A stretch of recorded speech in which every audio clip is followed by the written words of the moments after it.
ചെറുപ്പത്തിലെ എനിക്ക് ഏറ്റവും ഇഷ്ടമുള്ളൊരു കിഴങ്ങായിരുന്നു കേട്ടോ ഇത്. ഞങ്ങളിവിടെ ഇതിന് നാട്ടുകിഴങ്ങെന്ന് പറയും. നിങ്ങളവിടെ എന്താ പറയാന്നുള്ളത് ഒന്ന് കമൻറ്റ് ചെയ്യുക കേട്ടോ. അപ്പോൾ ഞങ്ങളുടെ ചെറുപ്പത്തിലും ഞങ്ങളുടെ അമ്മമാർ ചെറുപ്പത്തിലൊക്കെ അത്യാവശ്യം നല്ലപോലെ കഴിച്ചിട്ടുള്ളൊരു കിഴങ്ങാണ് കേട്ടോ ഇത്. ഇപ്പോഴത്തെ കുട്ടികൾക്കൊന്നും ഇത് പറഞ്ഞാൽ ഇതിനെക്കുറിച്ചിട്ട് അറിവുമില്ല, കഴിച്ചിട്ടുണ്ടാവില്ല കേട്ടോ. അത്യാവശ്യം ഒരു 2 കൊക്ക് കുക്കറിലിട്ട് വിസിലടുപ്പിച്ചാൽ നല്ല പോലെ വെന്ത് കിട്ടുന്ന ഒരു സംഭവമാണ് കേട്ടോ ഇത് തൊലിച്ച് കഴിക്കുന്നത് വേറൊരു നൊസ്റ്റു ആണ് കേട്ടോ. നമുക്ക് എന്ത് സംഭവം ഒറ്റയടിക്ക് വായിലിട്ട് കഴിക്കുന്നതാണോ അതോ ജസ്റ്റ് ഒന്നിങ്ങനെ തൊലിയൊക്കെ തൊലിച്ചിട്ട് ഇങ്ങനെ ഇപ്പോൾ കിട്ടും നല്ല ആ ഒരു ലെവലിൽ കഴിക്കുന്നതല്ലേ ടേസ്റ്റ്.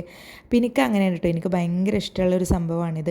അപ്പോൾ എന്തായാലും ഞാൻ മാത്രം കഴിച്ചാൽ പോരല്ലോ, മക്കൾക്കും കൊടുക്കണമല്ലോ എന്ന് വിചാരിച്ചിട്ട് അവരെയും കൂടെ വിളിച്ചു കേട്ടോ. അപ്പോൾ അവർക്ക് ഈ വക ഐറ്റംസ് ഒന്നും കഴിച്ച് ശീലമില്ലെങ്കിലും അവരെ നമ്മൾ കഴിപ്പിച്ച് ശീലാക്കേണ്ടത് നമ്മുടെ ഒരു ബാധ്യതയും കടമയൊക്കെയാണല്ലോ. അപ്പോൾ അതുകൊണ്ട് തന്നെ അവരെയും വിളിച്ചിട്ട് അവർക്കും കൊടുത്തു. വലിയ കുഴപ്പമില്ലാതെ ഫാദി കഴിച്ചു. സച്ചുവിന് നല്ലപോലെ ഇഷ്ടമായിട്ടുണ്ടായിരുന്നു കേട്ടോ.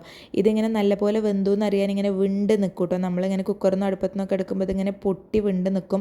അതാണ് ഇതിൻ്റെ ഒരു വേവിൻ്റെ കണക്ക്. ഇതുപോലെ തന്നെ പണ്ട് രാവിലെ നല്ല തണുപ്പൊക്കെ ആകുമ്പോൾ നമ്മൾ തീ കായുമല്ലോ, തീ കായുമ്പോൾ അതിൽ കാവത്തിട്ടിട്ട് കാവത്തിൻ്റെ കായ ഇട്ടിട്ട് ചുട്ട് കഴിക്കാറുണ്ട് കേട്ടോ. അത് ഇതിലും ടേസ്റ്റാണ്. പക്ഷേ ഇപ്പോൾ ആ ഒരു സംഭവമൊന്നും കിട്ടാനില്ല.